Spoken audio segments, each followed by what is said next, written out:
which says they laid it in his new tomb, which he had hewn out of the rock, and he rolled a great stone against the door of the tomb, and he departed.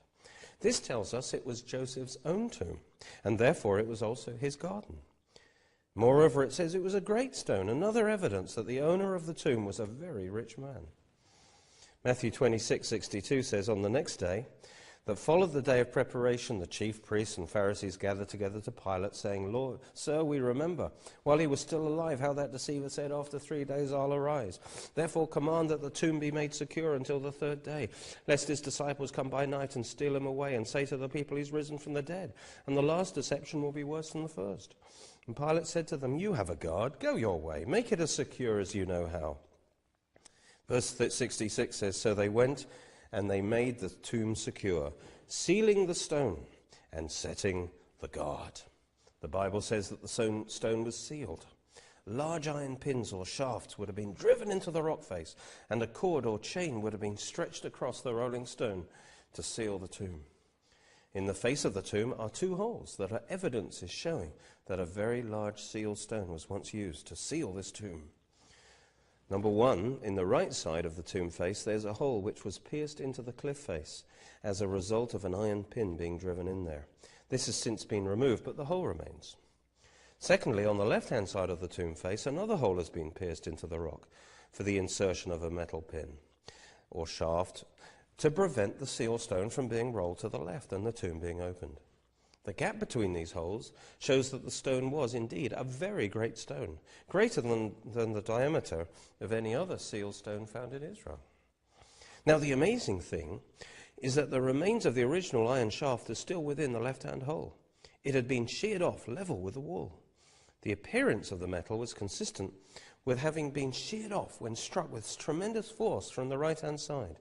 It was accomplished by moving the stone in one simple move. This metal shaft on the left, which held the stone in place, was about 2 fingers in thickness. According to an engineer, the shear strength of this peg was 70 tons. In other words, it could take 70 tons of pressure before being snapped off. Imagine 10 trucks or 2 houses worth of material compressed together, suddenly dropped on this iron peg. That's the minimum pressure required to snap this iron peg. It would be humanly impossible to bend this shaft, much less snap it off, simply by pushing the sealed stone against it. To move the great stone even 1 inch, the shaft must be first taken out. But someone did push the stone aside without taking out the metal peg. Who did that? Well, Matthew 28, verse 2-4 tells us what happened on that glorious Sunday morning. And behold, there was a great earthquake. For an angel of the Lord descended from heaven and came and rolled back the stone from the door and sat on it. He didn't bother to take out the iron pegs. His countenance was like lightning, and his clothing as white as snow. And the guards shook for fear of him and became like dead men. At sunrise, you see, the Son of God rose from the dead. The angel then rolled the stone away so that the witnesses could come in and see that the tomb was empty. And the Roman guards witnessed this and shook in terror. And all the evidence confirms then that the stone was moved with great speed by some colossal force that didn't require taking out the metal rod. That sheared off metal shaft is still stuck in the wall. This is evidence of the supernatural opening of the tomb. Now, for some time, critics have tried to explain away this metal spike as being a piece of shrapnel from an exploded shell which hit the wall in the 1967 war. But in 2004, the metal was tested by the Israeli Antiquities Authority. Samples were taken from it, tested at the Hebrew University, and shown to contain iron and lead, which is characteristic of Roman nails.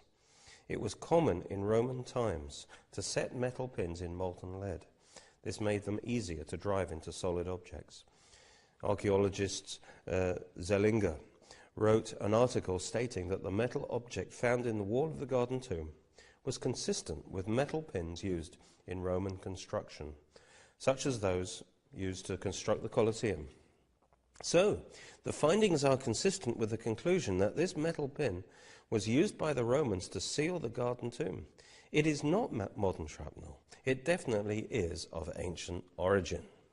Here's the remains of an iron nail that has been analysed And they've shown that by the nature of the material it was from the 1st century. So this isn't shrapnel, this is a nail from the 1st century. If you think of the rolling stone covering the whole entrance, this large stone, and then they put a seal across it, and then the Romans would have used a nail to hold that in place. It's in exactly the right position for that, considering the size of that rolling stone. So this nail held the stone in place, because that's downhill here, and this would be the edge of the seal. If you know the story from the Gospels, the angel rolled the stone back, and that would have sheared off the nail as a result.